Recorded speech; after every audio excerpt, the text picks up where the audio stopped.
Salam sejahtera Malaysia, selamat datang ke channel Fels Lifestyle. Hari ini kita digemparkan dengan satu lagi isu berkaitan dengan pelawaan kerajaan perpaduan terhadap PAS, sikap keterbukaan kerajaan perpaduan untuk menerima PAS, tetapi kenalah mengikuti syarat yang ditetapkan. Dan ini sendiri dinyatakan oleh Perdana Menteri Malaysia, Datuk Seri Anwar Ibrahim. Baru-baru ini pula di dalam satu ulasan dari Syabuddin.com ataupun Syabuddin Husin pada 17 Oktober, tidak dihalang bahas tawaran Anwar dalam muktamar. Apakah ini petanda ada pimpinan PAS berminat nak sertai kerajaan?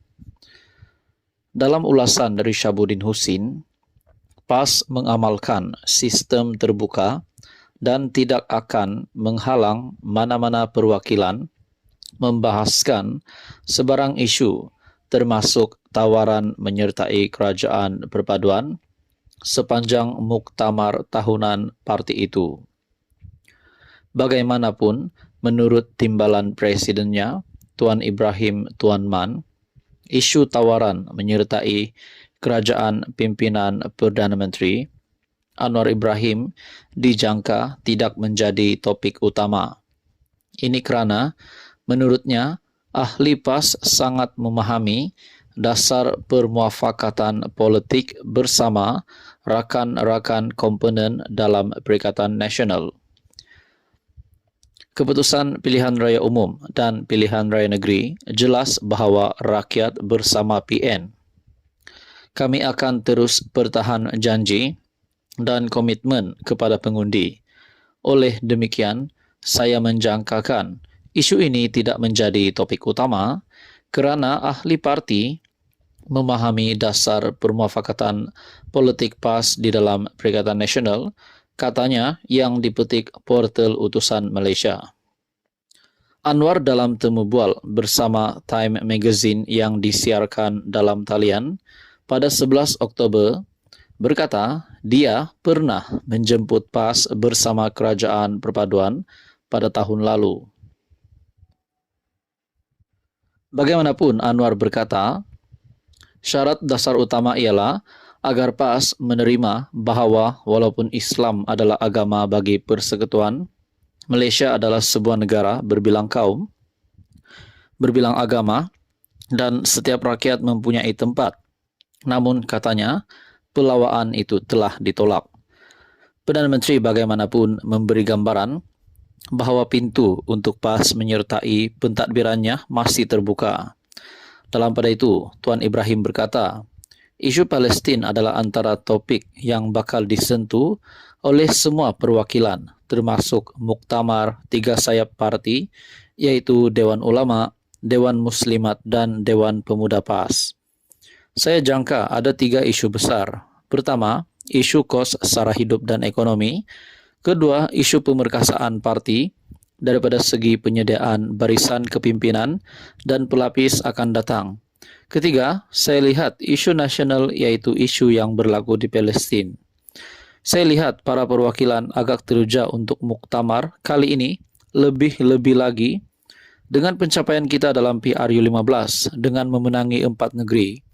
Begitu juga dengan keputusan di Selangor dan negeri lain. Muktamar tahunan PAS ke-69 kali ini akan diadakan di Shah Alam dari 20 hingga 22 Oktober ini. Ulasan dari Syabuddin Husin, tidak dihalang bahas tawaran Anwar dalam muktamar. Apakah ini petanda ada pimpinan PAS berminat nak sertai kerajaan? Hello semua, salam sejahtera Malaysia. Tuan-tuan dan puan-puan yang amat dihormati. Terdapat satu kenyataan Datuk Seri Anwar Ibrahim yang pasti mengejutkan semua ahli parlimen di Malaysia, tidak kira dari blok pembangkang dan blok kerajaan.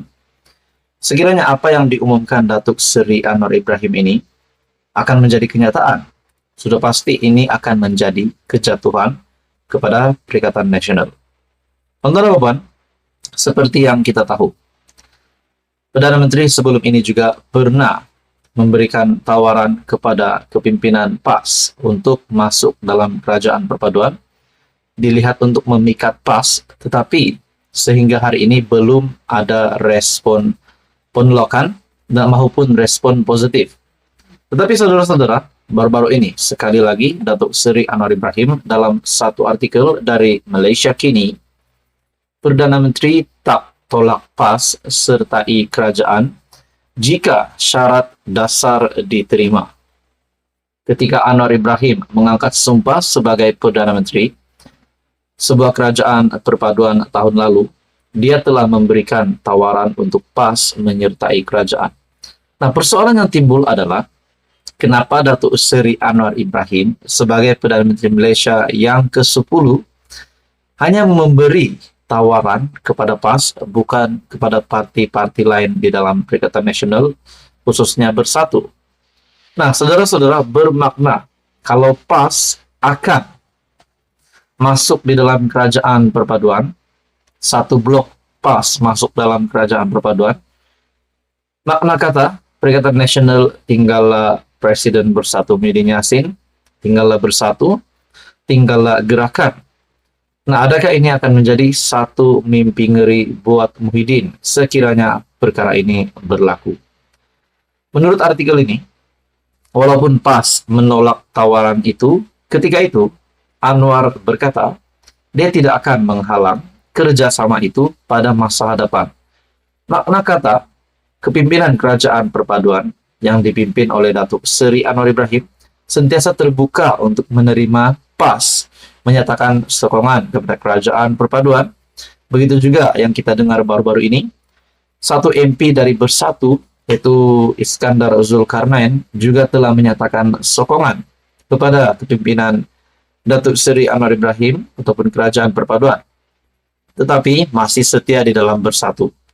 Nah, di dalam artikel ini, dalam temu bual Time Magazine yang disiarkan dalam talian, Anwar mengesahkan bahwa memang ada tawaran kepada PAS untuk menyertai pentadbirannya. Tentang sama ada kita bersedia untuk melibatkan diri dengan mereka, sudah tentu kita lakukan. Kita mesti. Dan saya telah menghantar jemputan kepada mereka.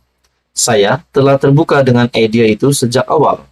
Lagipun, ini adalah kerajaan perpaduan dan kita melakukan yang terbaik untuk negara.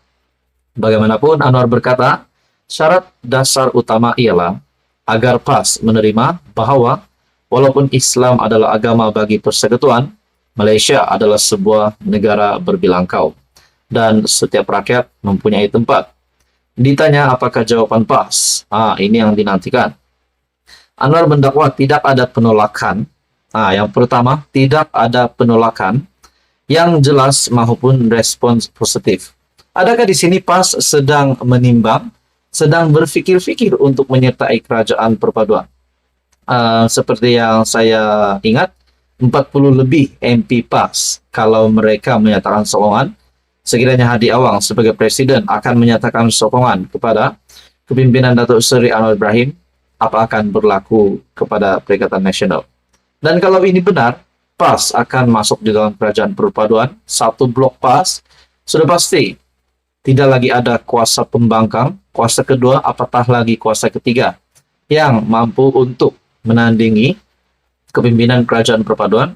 Setelah hari ini pun kita tahu, bahwa kerajaan perpaduan yang mempunyai majority yang lebih daripada cukup untuk membentuk kerajaan, dan kalau ditambah dengan MP PAS, sudah pasti ini menjadi satu kerajaan yang amat kukuh. Jadi saudara-saudara, apa komen Anda? Ini pasti satu mimpi ngeri buat Muhyiddin Yassin sekiranya PAS menerima tawaran Datuk Seri Anwar Ibrahim ini. Teruskan bersama di dalam channel ini untuk info yang seterusnya. Jangan lupa tekan butang like, share, dan subscribe. Terima kasih.